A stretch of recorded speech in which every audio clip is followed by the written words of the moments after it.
we're not here to make up the numbers, we're here to compete as well. This squad, with the power they have on their day, they can do anything they want.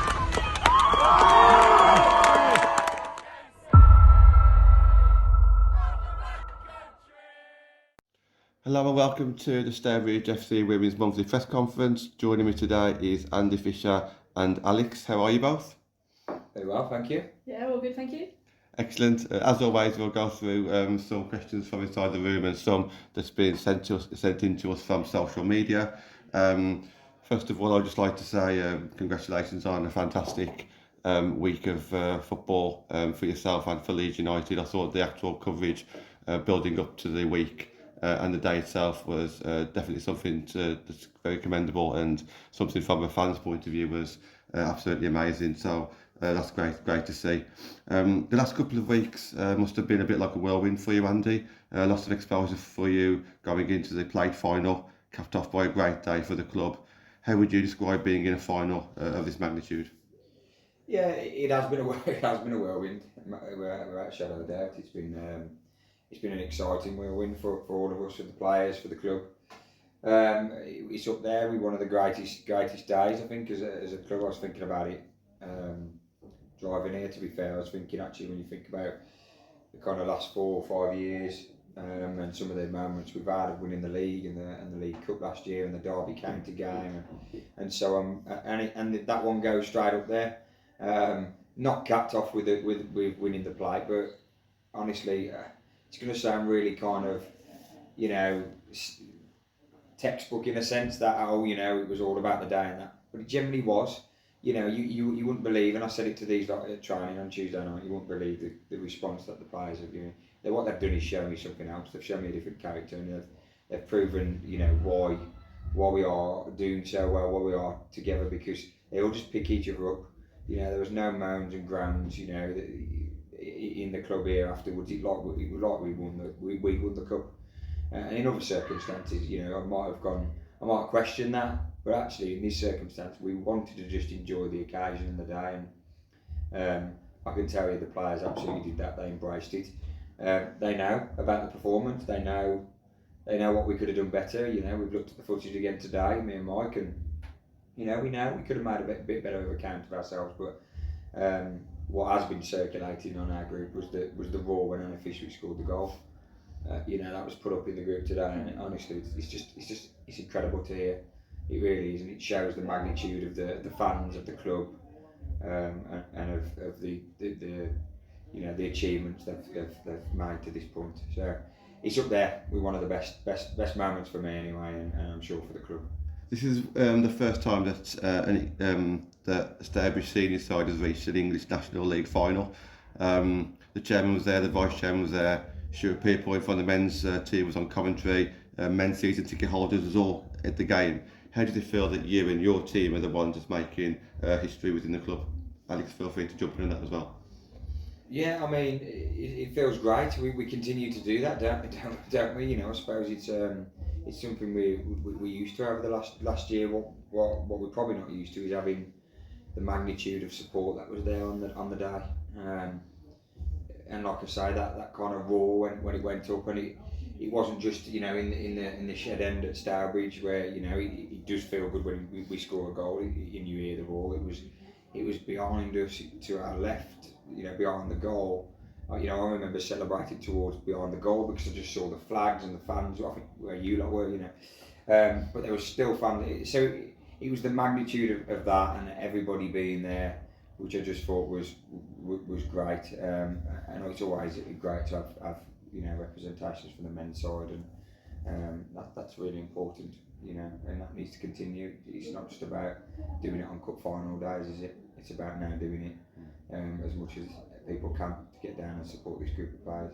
Your thoughts on that as well, Alex? Yeah, I think realistically, come end of last year, we knew that we were capable of that kind of getting to that stage. I just don't think you really realise how it feels until you've experienced it and you've done it and you've got there, and we've kind of looked back after and thought, done well here, we've got to where we've got to, and like Andy said, like the noise, I've watched some of the video footage today, and just even the cheers and the shouts and how loud it was just for tackles and things like that, it was really good. It's a really good experience.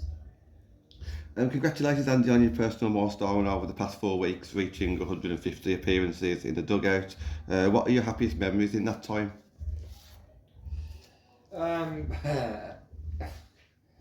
There's loads in there. There's loads. It's hard to pick one out really, but I feel like I broke a record always saying it. But Derby County has to be up there, just because of the day and the experience. You know, the goal, the game in itself was just an incredible game.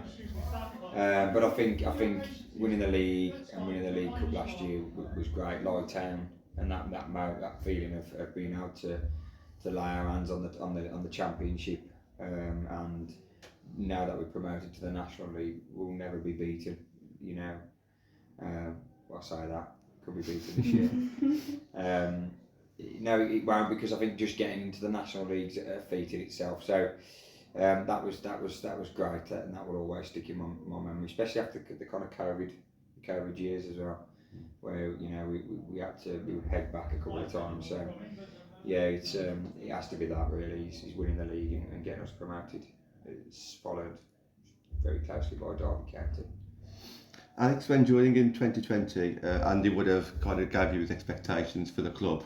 Was reaching the National League one of these goals, and have you achieved it quicker than you thought?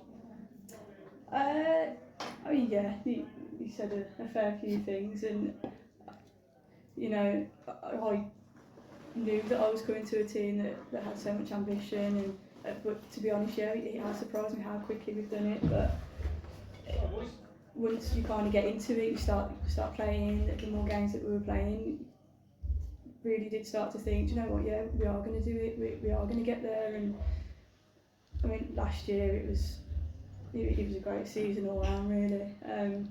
Like Andy's mentioned, that the Derby game was obviously a personal highlight for me.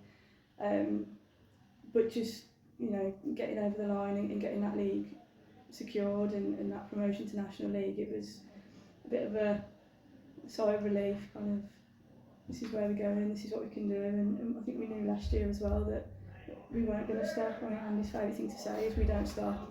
And we knew that wasn't going to be the case either. We knew that we were more than good enough to keep going and you know, get to where we are now. You mentioned last year there you was one of the top 2 goal scorers at the club last season. You're up there again this season as well. Have you felt less pressure this season with the introduction of Neve Deasy and Lindsay Glover chipping in with the goals, and how have you coped with sharing that responsibility? I think I spoke to Rich Clark about this before when he does the programme interviews, and it's never really been, you know, my kind of aim and priority to be up there with the goals. I'd rather be creating and that kind of thing. But I mean, I'll be honest, I think it did come a bit of a shock last year and got so many. I think it was a slightly different challenge this year. We knew that the opposition were going to be tougher. We knew that things were going to have changed with the personnel that were obviously brought in. So I'm more than happy with you know how things are going. Not really any pressure, just you know, try and provide and create for the others and chip in where I can myself. When back over to you, Andy, the team has shown a different side to them since we last done one of these. We've had to grind out a lot of different results, coming from behind twice against Kelso in that. Do you reckon that's the final piece in the jigsaw of how we are grinding out the results? No, because I think Leeds at the weekend showed us another piece of the jigsaw that we need to add. I think that's experience. I think you know we said it at half time, didn't I? I said, you know, it's a great occasion. You want all. I said, but you're not playing your Stourbridge way. You're not playing the way that we can play. And when we did, Anna Fishwick scores a goal. You know, I mean, putting the ball out. Esme puts the ball out wide. You know, into Anna Fishwick's feet, and you know the rotations, the runners off Anna Fishwick allows a bit of space, and she puts the ball in the back of the net. That's the way we play.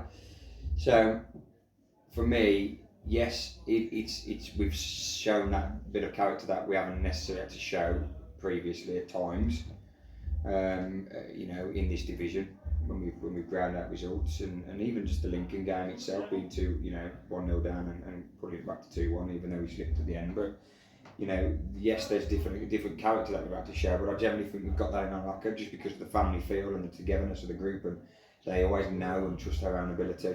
I think the extra bit now, especially going up into the levels and in tougher games, you know, as we've got one at the end of the season against Wolves, is showing that experience and having a little bit more trust in their own ability and confidence when they play big occasions. Yeah, we kicked off the month with a great result over Donny to see us on the front foot this month. We played our closest 3 rivals consecutively at home. How would you describe the relationship you've got with Doncaster, Moors and Kelso? With respect, you know, Donny Bell's not, you know, it's not as easy because you haven't got that kind of closeness, I suppose. I think Cows are slightly different. You know, me and Andy Mulligan speak and have spoke, you know, often. Just because I think there's a mutual respect there, and I think respect goes both ways. And I think if people appreciate what we're doing here, they'll always get that level of kind of respect backwards, back the other way. And Andy's shown that for sure. He's very respectful of what we've done as a club. So there's a lot of respect there. Like I say, not necessarily relationships that you'd have with other clubs. To be fair, there's some stronger than others, and that's just football, isn't it? So it's just about turning up here, putting on a good show at Tier 4, which is what we do when we play Donny Bells, when we play Moors, when we play any of the teams really.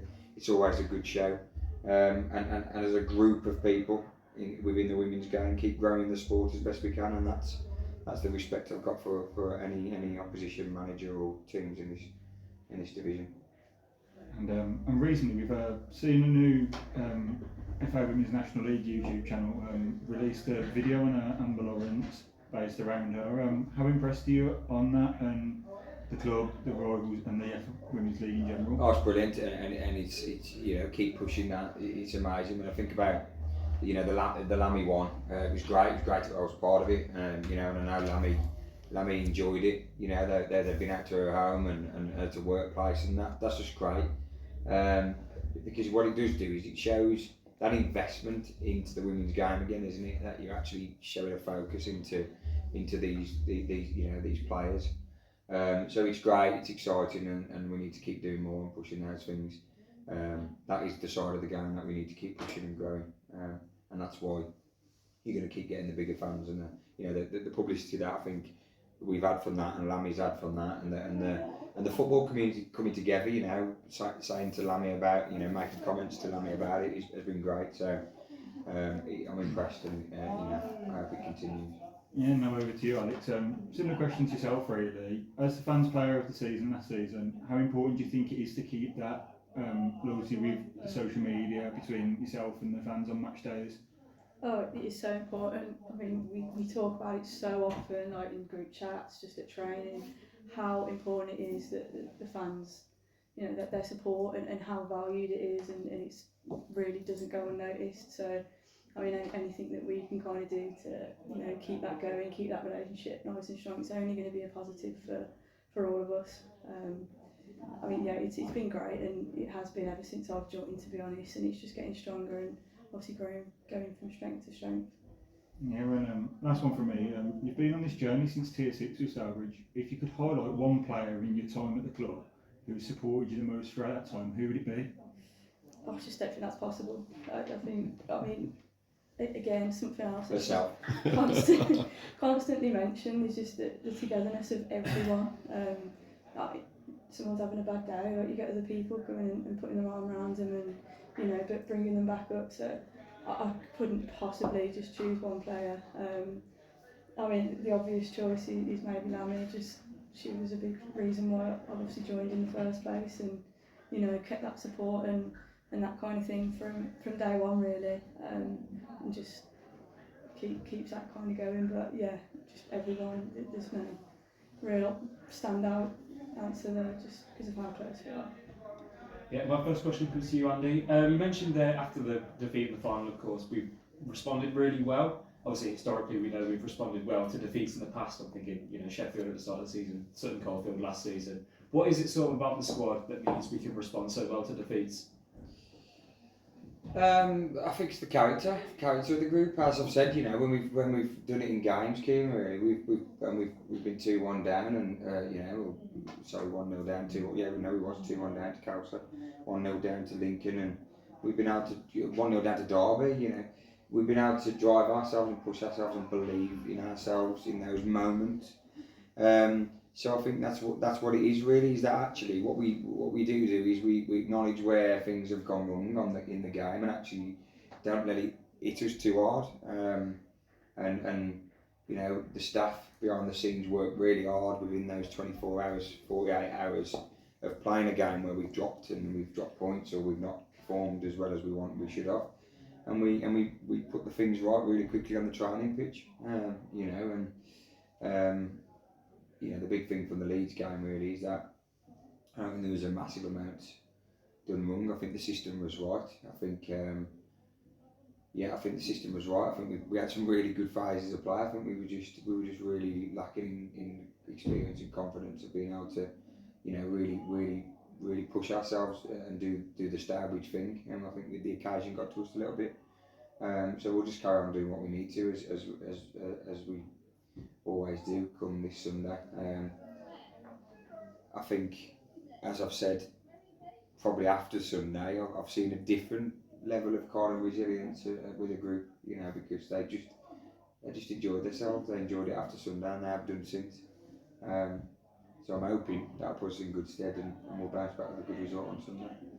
Yeah, my next question to you, Alex. We've seen it a few times now. I think towards the end of the Leeds game as well, you've been able to wear the captain's armband. What does that sort of mean to you, being able to have that responsibility?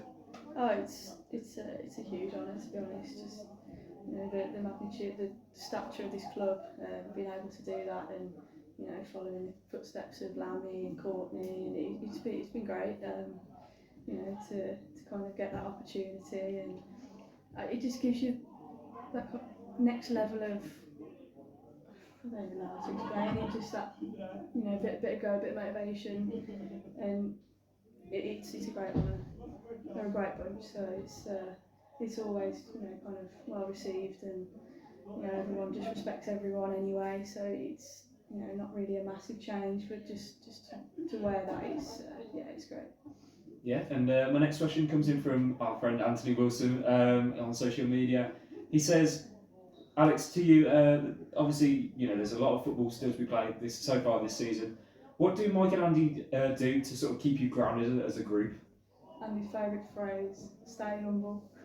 I mean, we get it all the time, you know, every training session, but I just think it's so important to hear that, and just have that, you know, constant reminder. Sunday, yeah, we lost, but we didn't get any, you know, negativity or anything like that. It's just the positivity, the motivation to keep going. Obviously, like Andy says, they spend so much time looking at different things and watching back, and you know, they feed that back to us, ready for, you know, the next game, the next opportunity that kind of comes up. We know what we can do. Yeah, my final question to you, Alex, comes again from Anthony Wilson. It says, where did your love of the game actually come from? Goodness.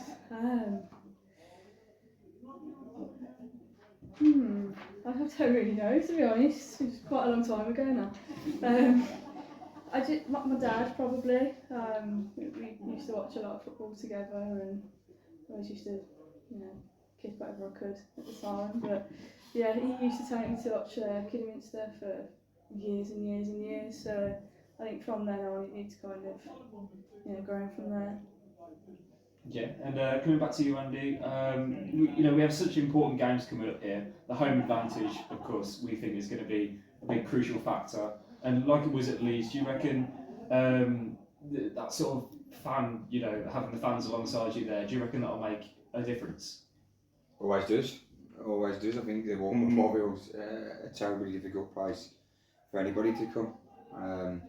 So we always use it as an advantage, I believe. I think the War Memorial pitch, and other managers have said, you know, it's a tough place to come, but there's 2 games left here, so the other 4 are away. So you know, we need to take that level of you know, support as much as we can to to those games. But you know, coming back to here, we're going to need it. We're going to need it against both games that Northampton are flying, and potentially could be staring down the barrel as the other title contenders. I don't know. We should be shutting them out, and rightfully so. We've got a lot of time for the guys at Northampton. Josh has done a great job when you think about their journey. You know, from where they were at the start of the season to what they've done now that's an incredible turnaround. So, full respect to them. So we're going to need everybody down here for that game, and the Sheffield game. You know, Sheffield are the only team to take 3 points away from us this season. And what a tough game that was. You know, and then we played them down here, and the game was abandoned. And it was 1-1 at the time. So you know they clearly know how to play against us, and that's going to be a really tough game. So my rallying call is that, you know, all the support that we had on Sunday, I'm sure, you know, it won't be as many people will invest in as much in the home and away games, but as much as you possibly can for these last 6 games to drive these girls on is really, really important. And you know, hopefully, if you drive us on and these girls perform every game as they need to, you know, it might be that you get to see us celebrate the championship, but we're going to need our fans to do that with us for sure. Yeah, and a question coming in from Kenny Hadley here. We don't like to talk too much about the officials, as we know they're in short supply. From what you've seen personally this season, what do you think about the sort of refereeing standards in the National League, and do you think it could improve? They're fantastic. Yeah.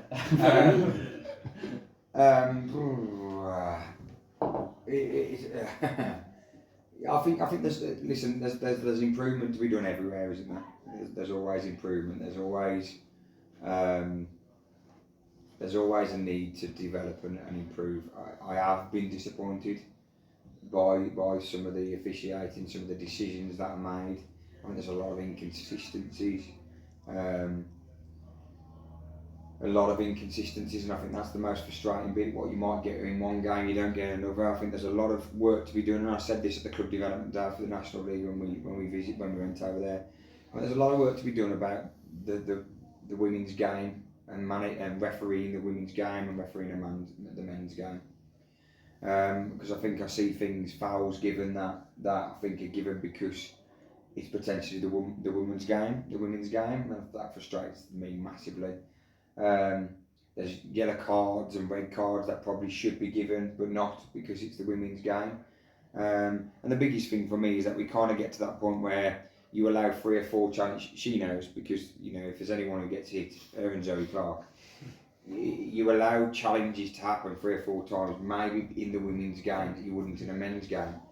But actually, what you're doing is you're opening the players up to injuries, to concussion, to ultimately get away with 3 or 4 fouls before a referee decides to book. And for me, that's one of the biggest factors and development points. But on the flip side of that, who'd want to be a referee or an official when you've got Andy Fisher? Yeah. When you got Andy Fisher on the sideline, but I respect them all. I really do, because on the flip side, we've had some absolute tremendous performances from referees where and I've been the first one to praise referees. So I think it's development for the whole game, the women's game, for the whole game, because I know it happens in the boys' game, but I'm talking about the women's game here. As clubs have developed and coaches have developed and players have developed, I know there's work on referees being developed, and I think it definitely needs to be a focus, because I think there's been some horrific moments this season, and I don't think I'm the only manager who said it. So I'm hoping this doesn't get me in hot water and a fine or touchline ban. Yeah, and this question comes in from NIG on social media, and it comes to the both of you. Obviously, we know our final opponent for the County Cup is Wolves. Was this your preferred opponent? Go first, Al. I mean, they were both going to be difficult, weren't they? They're both, obviously very good teams, very well established. A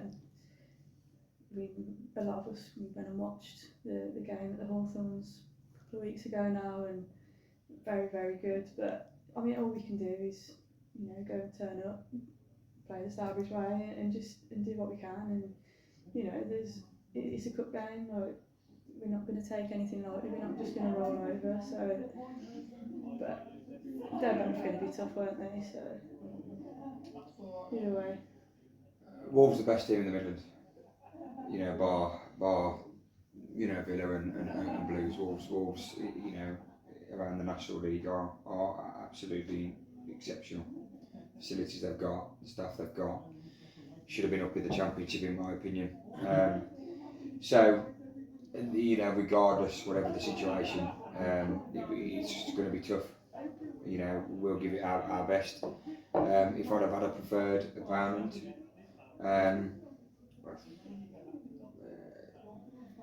probably would have been Burton.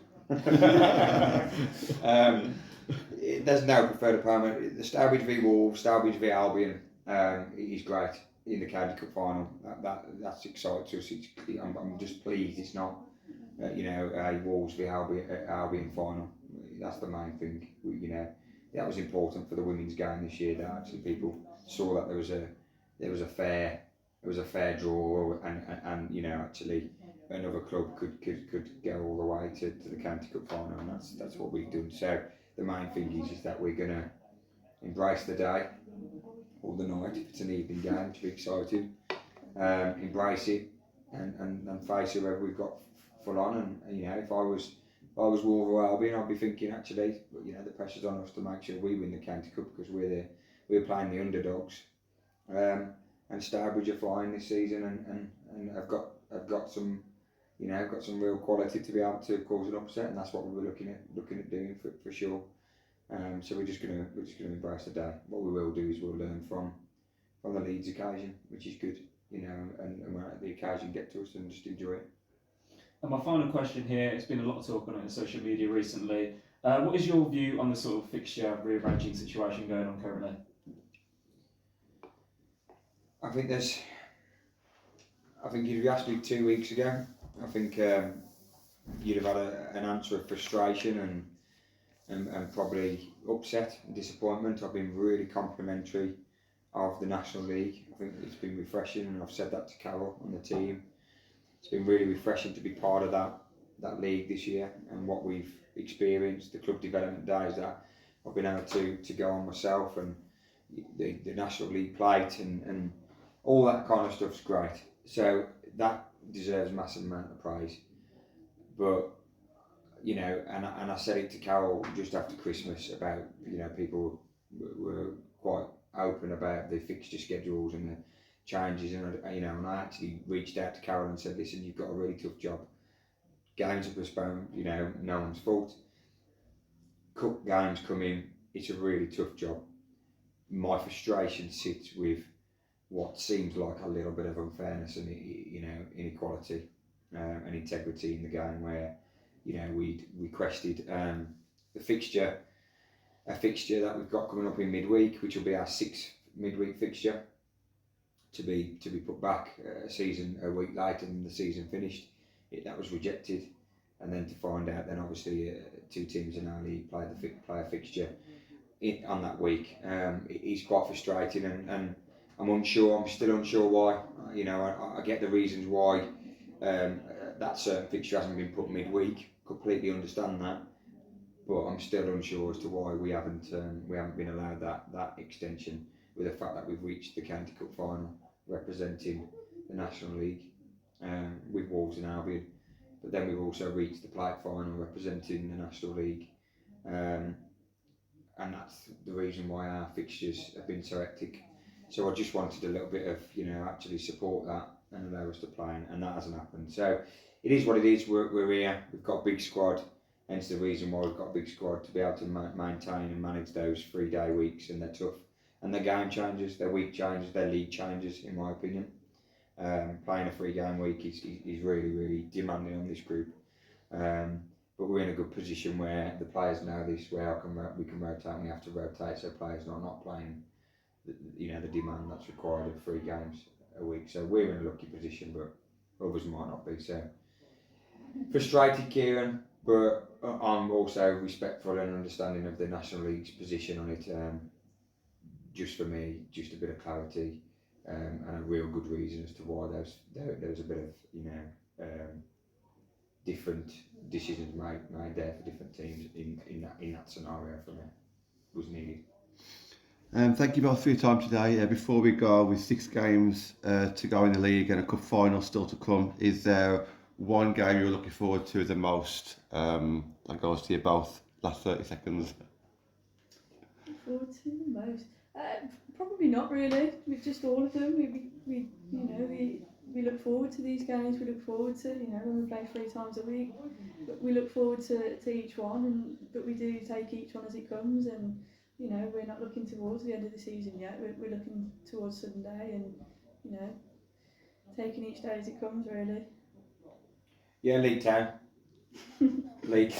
And I said to the players on Tuesday night, I said, listen, get rid of the noise, get rid of the talk. It's great to be excited and us to get excited about when things might happen and results, etc. But these players have to focus on the game in front of them. That's league, and if we do that, everything else will happen around us, and we'll be in a good position. I'm sure come in a month's time, and we'll see what happens. Thank you once again for today, really appreciate it, and hopefully next time I catch up with you, Andy, it'll be a month's time and the season will be pretty much concluded. So all the best for the remainder of the season, and yourself, Alex, we shall see you again soon. Thank you. Cheers.